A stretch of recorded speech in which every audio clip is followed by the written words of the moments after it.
77 থেকে আমরা তার পরবর্তী সময়ে 6টি বছর মেজর জিয়ার শাসনামল দেখেছি, যেটা বাংলাদেশের মানুষকে একটি পথের দিশা দিয়েছিল। কিন্তু তার পরবর্তী থেকে আবারও বাংলাদেশ পথ হারিয়েছে। স্বৈর শাসন, একদলীয় শাসন এবং প্রতিটি ইলেকশনের আগেই রক্তক্ষয়ী সংঘর্ষ এদেশের মানুষকে আবার জিম্মি করে তুলেছিল।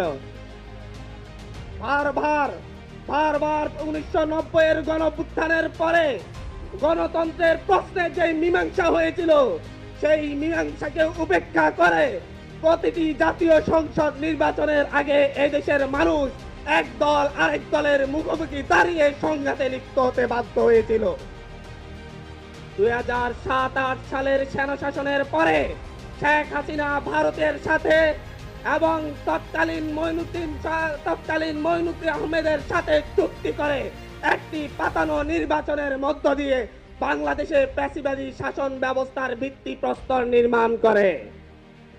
তারপর থেকে 16টি বছর এই দেশের তরুণরা, এই দেশের বৃদ্ধরা, এই দেশের যুবকরা শেখ হাসিনার নির্যাতনের কষাঘাতে নির্যাতিত হয়েছে।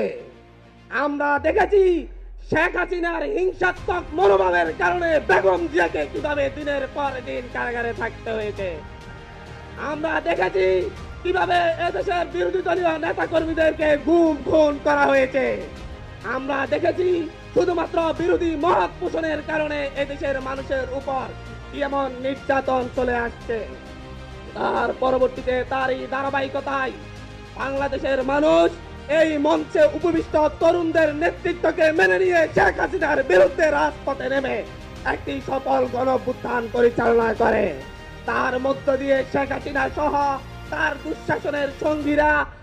দুঃশাসনের সঙ্গীরা এদেশ থেকে পালিয়ে তাদের দাদাবাড়িতে আশ্রয় নিতে বাধ্য হয়।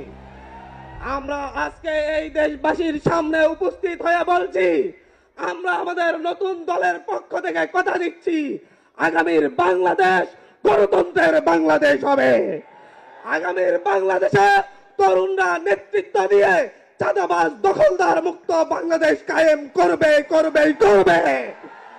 আগামীর বাংলাদেশে আর কোন নির্বাচনের আগে দলে দলে সংঘাত হয়ে প্রাণহানির ঘটনা তরুণরা ঘটতে দিবে না। আগামীর বাংলাদেশে সকল দলমত নির্বিশেষে একসাথে বসবাস করবে। আজকে যেমন আমাদের এখানে সারা দিয়ে বাংলাদেশের সকল রাজনৈতিক দল এখানে উপস্থিত হয়েছে, আগামীর বাংলাদেশ নির্মাণে আমাদের এই তরুণ প্রজন্মের নেতৃত্বে সকল রাজনৈতিক দলকে সাথে নিয়ে আগামীর বাংলাদেশ পুনর্গঠন করা হবে।